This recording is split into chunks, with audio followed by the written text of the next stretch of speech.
On this Saturday night, wildfire emergency. Thousands evacuated, vital services disrupted as forest fires in Western Canada spread. It blew up to, 80 hectares in a couple of hours. How close they are to communities. Nowhere safe. As Gazans are forced to relocate. How food and fuel could run out tomorrow. Plus, the violent clashes on Canadian campus encampments. Cities submerged. The race against time for rescuers in Brazil and the heartwarming efforts to save pets amidst the chaos. And the Northern Lights come south. Your chances of seeing the spectacular light show tonight.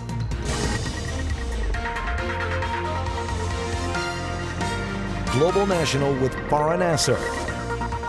Good evening, and thank you for joining us. It may be early in the season, but wildfires are already threatening communities in Canada's west and north. Thousands of people have been forced to evacuate, and many more are preparing to do the same thing. Canada's wildfire situation is currently centred in northern British Columbia and northern Alberta. The two provinces are battling more than 160 wildfires combined. But it's two fires of note that are causing the most concern right now. A growing wildfire that doubled in size overnight near Fort Nelson, BC, and an out-of-control blaze near Fort McMurray, Alberta. We begin tonight with Global's Alissa Thibeault, who's following this developing story for us from British Columbia. Alissa, what is the latest from officials? Well, right now, Farah, officials can't say when residents of Fort Nelson and Fort Nelson First Nation will be able to return home. Conditions are still too dangerous. Now, this fire started around 6:30 Friday night. It spread very quickly. An evacuation order was issued just a couple of hours later. The spectacular Northern Lights dancing above a raging fire, burning dangerously close to homes, causing an evacuation order to be issued for Fort Nelson and the Fort Nelson First Nation Friday night. I didn't take it seriously at first because I've never been in a situation like that before. And then I didn't start taking it properly seriously till I got the actual alarm go off on my phone. And I then started crying, panicking. You hear about these things on the news all the time. You think it's not going to happen to you, right? And when it does, hits like a truck. Residents were told to head south to a reception centre set up in Fort St. John. I think we left around 8:30. We got here about 4 because of all the traffic. It was nuts. It's pretty quiet here. I'm sure that the vast majority of people are out of the community safely. The fire started by a tree falling onto power lines around 12 kilometres west of Fort Nelson. Strong winds meant it grew quickly and started moving toward the town, home to around 3,000 people. We saw rank 4, rank 5 behaviour, so that's continuous candling in the canopies as well as fires spotting forward. We felt the need to move the community as quickly as possible because this fire was growing so rapidly. The BC Wildfire Service says easing conditions through Saturday have been helping, the biggest factor being winds calming down. The bad is we've got a town full of smoke. The good is that we have smoke because the wind is down and the smoke is settling right down in the valley here. The smoke settling across much of Alberta and as far south as Edmonton. Environment Canada issuing a warning about poor air quality and reduced visibility, saying it could last into Tuesday. And officials in Alberta are also keeping a close eye on a fire burning south of Fort McMurray, which is said to have grown significantly in size today. An evacuation alert was put in place last night for the regional municipality of Wood Buffalo, which includes Fort Mac and is home to some 68,000 people. Residents are reminded to keep essential items like documents and emergency kits ready should they have to evacuate on short notice. Farah. An important tip. Alissa Thibeault in Burnaby, BC. Thank you, Alissa. The wildfires are also causing chaos in the north. Damage to fiber lines is being blamed for widespread telecommunications outages being reported in large parts of Yukon and the Northwest Territories. Cell phone, internet and 911 services have all been impacted. Officials say they're working to get access to the damaged infrastructure, but they cannot provide an ETA on repairs at this time. Breaking news tonight, a fourth suspect has now been charged in the murder of BC Sikh leader Hardeep Singh Nijjar. BC's Integrated Homicide Investigation Team announced 22-year-old Hardeep Singh is being charged with first-degree murder and conspiracy to commit murder. Singh, who is an Indian national, was already in custody for unrelated firearms charges in Ontario. He's accused of taking part in the shooting death of Nijjar in the parking lot of a Gurdwara last June. The 3 other suspects are also Indian nationals. To the Middle East now, where the situation is growing even more dire in the southern Gaza city of Rafah, as the threat of Israel's inevitable incursion looms over more than 1 million Palestinian refugees. Israeli military issued an evacuation order today as it intensified airstrikes. It also says around 300,000 Gazans have already left, but humanitarian groups warn that the designated evacuation zones are hardly any safer. And that's on top of the fact that aid organizations say food and fuel could run out in the next 24 hours. Mackenzie Gray has more on the situation. And first, a warning. Some of the images in his story are quite disturbing. Explosions and smoke across Rafah, the last major area of Gaza the Israelis have not yet taken. But with a potential ground invasion looming, thousands in the southern city, including people in refugee camps, have been told to leave. Nearly 35,000 people have been killed in Gaza, according to the Hamas-run health ministry. The latest, this baby, killed when an Israeli airstrike hit its family's home. Attacks like those often carried out with arms supplied by the Americans, and a new report from the U.S. State Department finds that Israel potentially violated international humanitarian law in Gaza using weapons provided by the U.S., but there's no definitive conclusion. The administration is doing this in order to continue the flow of arms, despite the specific restrictions that have been placed on shipments of, for example, 2,000-pound bombs. And that is why it has not come to any legally binding conclusions. There is a definitive warning from the United Nations. The food program in UNRWA will run out of food for distribution in the south by tomorrow. That means that people will be left only with what has already been distributed. Aid has been blocked from coming into Gaza at the Rafah border crossing after Israel recently took over one of the few links to the outside world, a concerning development for families of Israeli hostages. Entering Rafah and expanding the operations there are both hinder the hostages release negotiation and put the hostages' lives in grave danger. That danger underscored today, with Hamas claiming a British-Israeli hostage died in captivity after an Israeli airstrike. Farah? Mackenzie Gray in Ottawa for us. Thank you, Mackenzie. There's been another police crackdown on another encampment at a Canadian university protesting Israel's war in Gaza.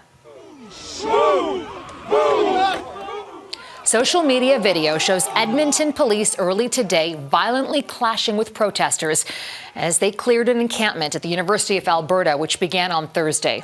A statement by the university's president says the group did not comply with the campus protest policies and put the university community's safety at risk. Police were then called to enforce a trespass violation. The statement also says most protesters peacefully dispersed after a third trespass notice was issued. But protest organizers disputed that claim on social media, saying they were violently removed and 4 people were arrested. Today's incident in Edmonton follows a similar clash at the University of Calgary's campus this week. And with the rise of similar encampments across North American universities, there are concerns over the police response. Our Ottawa Bureau Chief Mercedes Stephenson spoke with the Diversity, Inclusion and Persons with Disabilities Minister, Kamal Khera, about the protests. Here's some of what she had to say. In Calgary, the university and the police felt that protest crossed the line and they called the police in to clear it. Do you think that should be happening on other universities? Look, I know every situation is different, and I know local authorities are very much engaged in the jurisdictions in that matter, right? And I think it's important to recognize that in Canada, we do have a charter that guarantees people's right to peacefully protest and express their views, but that should not cross the line into hate and intimidation. I think rightfully so. It's also just important that we we don't make perceptions and about a certain community based on actions of few. And you can watch more of Mercedes' conversation with Minister Khera tomorrow morning on the West Block right here on Global. The crisis in Gaza has also overshadowed one of the world's biggest international singing contests as the Eurovision competition had its grand final tonight.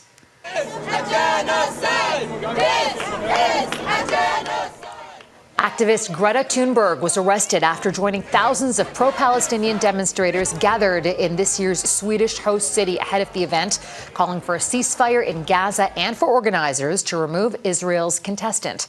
The contest also faced another controversy. Hours before the final, organizers disqualified fan favorite Dutch contestant Joost Klein. Police are investigating him after a complaint by a female production crew member over a backstage incident. Flash floods have killed more than 300 people in Afghanistan and destroyed over 1,000 homes. Torrents of water swept through valleys in northern Afghanistan, destroying several villages. Roads and power lines were also destroyed. Several floods have hit Afghanistan this spring during periods of unusually heavy seasonal rain. And in southern Brazil, devastating floods may be getting even worse. Up to 150 millimeters of rain is forecast for this weekend. Heavy rains were falling in Brazil's southernmost state today, where the damage from flooding is already immense. At least 136 people have died, with 125 others missing. According to the government, more than 400,000 people have been displaced. And as Mike Armstrong reports, it's been a week of rescues and also of tears. The scale is hard to believe. Close to 2 million people have been affected by Brazil's historic flooding. Hundreds of thousands are in shelters, with some cities completely underwater, and even in cities where levels didn't go as high, important services like water, sewage, electricity, or communications have been knocked out. About 6,000 people are sheltered in this university, struggling to sleep with the noise and heat and the memories. This woman is in the shelter with her grandchildren. She was rescued by helicopter. It was the most difficult day of our lives, she says. It was horrible. The government has said the amount of destruction will only be known when the water recedes. The country's southernmost state expects to need $5 billion for rebuilding. But for now, the focus has been on getting aid to people who need it and rescuing people who need to get to safety. It's very sad. I've never seen anything like it, this man says. I don't know what's going on. Now, southern Brazil wasn't used to extreme flooding, but that is changing. The storm that caused this disaster dropped in 10 days what would normally be 6 months' worth of rain. Well, it's the third time that's happened in a year. The driver of this tractor spent days moving people in his bucket. He says he's been living in the machine. It's become his home. He has nowhere to go anyway because his actual house is underwater. It has also been a difficult time for animals. When a team went out to rescue dogs, they brought back 60. When word of what they were doing got out, it spread. Within a few days, they had 2,500 dogs. This woman scoured shelters and found 2 of hers that had been missing. It's a joy, she says. Pets are all we have. I thought they had drowned. For the crews out searching, it has been grueling work and emotional. I want to help as much as possible, this rescuer says. It's a terrible feeling. Families have lost absolutely everything. One story that captivated many this week was a horse stranded on a tin roof. It was eventually rescued by firefighters and veterinarians. It was sedated and taken away by boat. The Brazilian First Lady shared a video of herself watching the rescue and then going to tell the president. It has been a week where Brazilians will take good news wherever they can find it. Mike Armstrong, Global News, Montreal. Ahead, hunger, thirst, and the threat of persecution. The malnutrition catastrophe and ethnic violence gripping Sudan. As the world's attention is focused on the Middle East and Ukraine, a catastrophic humanitarian crisis is unfolding in Sudan. In the western Darfur region of Sudan, the city of Al-Fashir is effectively surrounded by a paramilitary group and Arab militias. Aid agencies are warning of a major malnutrition crisis in the region, and there are fears thousands could be targets of ethnic violence as this conflict rages on.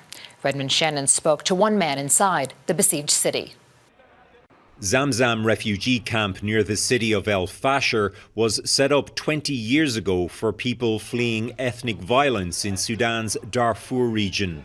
The camp's residents now face renewed threats: hunger, thirst, and again, ethnic violence. Obviously, peace needs to be happening, and honestly, at the moment, we don't see good signs. For the humanitarian aid specifically, we should have some access, whatever the situation is, and this is not also happening at the moment. Doctors Without Borders and other aid agencies say a humanitarian disaster is tipping into catastrophe as the paramilitary Rapid Support Forces effectively surround El Fasher. The forces were born out of Janjaweed militias, which were accused of crimes against humanity in Darfur 2 decades ago. Global News spoke with a civilian named Omer. We have changed his name to protect his identity. People here in the city of El Fasher are very afraid of exceptions of ethnic targeting, as happened in the city of El Geneina. Last year, the Darfur city of El Geneina saw 10 to 15,000 people killed when the Rapid Support Forces captured it, according to the United Nations. The force denies it has been involved in ethnic cleansing against non-Arabs during the year-long civil war. The sick and the elderly are dying due to the lack of the medicines. The situation in the city of El Fasher is very complex. It is a major humanitarian disaster. One of the things that, to me, captures just how invisible and horrific this war is that we don't have a credible death count. And some think it's at 150,000. The United States Special Envoy for Sudan, Tom Perriello, says peace talks are planned for the coming weeks. But even he fears that may be too late for many of the people in El Fasher. Redmond Shannon, Global News, London. Next, underwater alphabet, how artificial intelligence and biology are unlocking the secrets of whale communication. Scientists working to decode the language of whales have opened a new window into oceanic communication. Intersecting computer science, artificial intelligence, and biology, they analyzed years of vocalizations by sperm whales in the Eastern Caribbean. And they found that clicking noises they make actually form a sort of phonetic alphabet to create what we think of as words and phrases. Neethu Garcha explains. It may seem like random noise, but to scientists, those distinctive clicking sounds provide insight into how sperm whales communicate. The sounds, known as codas, are made by forcing air through muscles in their nose. Our research shows that these codas have a complex internal structure with similarities to aspects of some other animal communication systems and even some aspects of human language. MIT professor Jacob Andrea says the sperm whales have 20-pound brains, the largest in the animal kingdom. They use the clicking noises like their own alphabet in a set of fixed patterns similar to Morse code.